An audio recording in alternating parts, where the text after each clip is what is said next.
Welcome once again to Daily Life Connection. Thanks for joining us again today. I want to read one of my favorite grace verses to you today.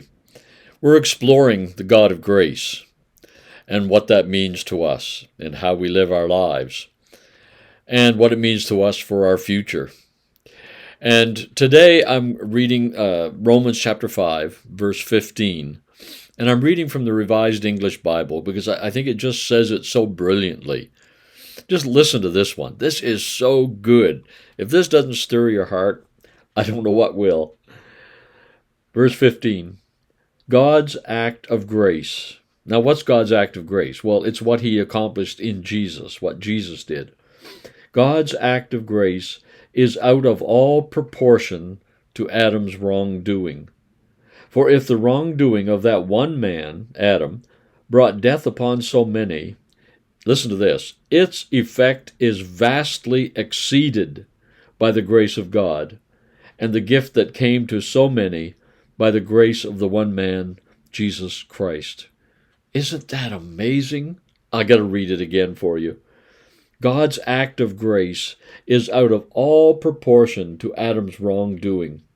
For if the wrongdoing of that one man, Adam, brought death upon so many, everybody, its effect is vastly exceeded by the grace of God and the gift that came to so many by that grace of the one man, Jesus the Christ.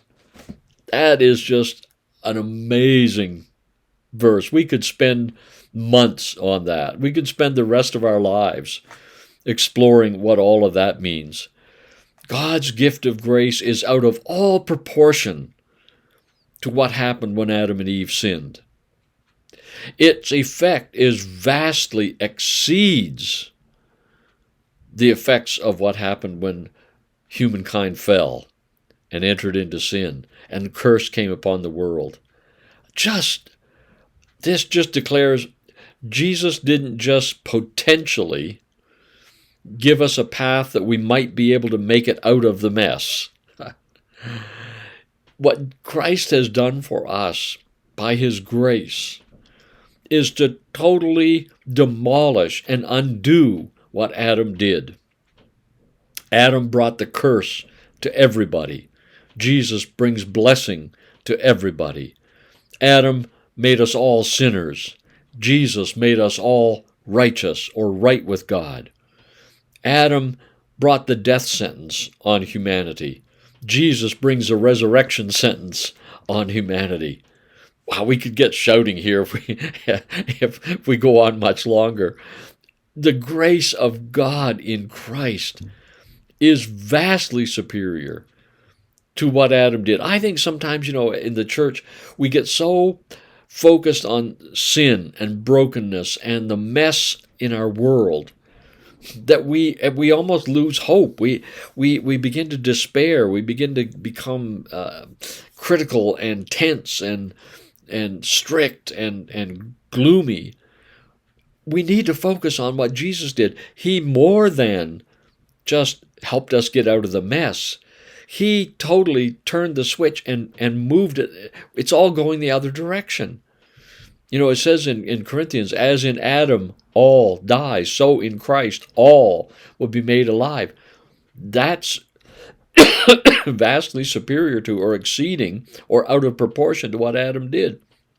I can't emphasize this enough, how I really feel so often as Christians, so often as churches, we actually exalt what Adam did over what Jesus did. We think that what Adam did is going to have more effect on more people than what Jesus did. Well, if Adam can condemn everybody and Jesus can only save a few, how is that vastly exceeding what Adam did? How is that out of proportion to what Adam did? Jesus has undone what Adam did. That's the grace expressed in this verse. And it is so powerful, and it is so life-freeing, and it just makes you want to dance and sing, and, it's just so refreshing. It's just amazing. I can't do this verse justice. But I would just encourage you to read it over and over and over and over again. I'll see if I can put it down below here so you can at least have it. And in the Facebook site, we'll put it in a comment so you can copy it and read it. And on the YouTube site, I'll put it in a comment as well, so that you can have it there daily to read this verse over and over and over again. And I'm going to read it for you one more time, just because I love this verse so much. God's act of grace is out of all proportion to Adam's wrongdoing.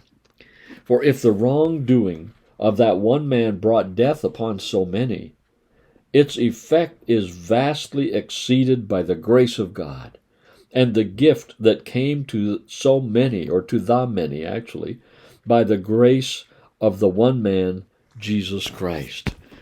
So yeah, what Adam brought affected everybody. What Jesus did affected everybody. Adam brought death to everybody in the curse, and Jesus brings grace and life to everybody. That's incredibly good news today.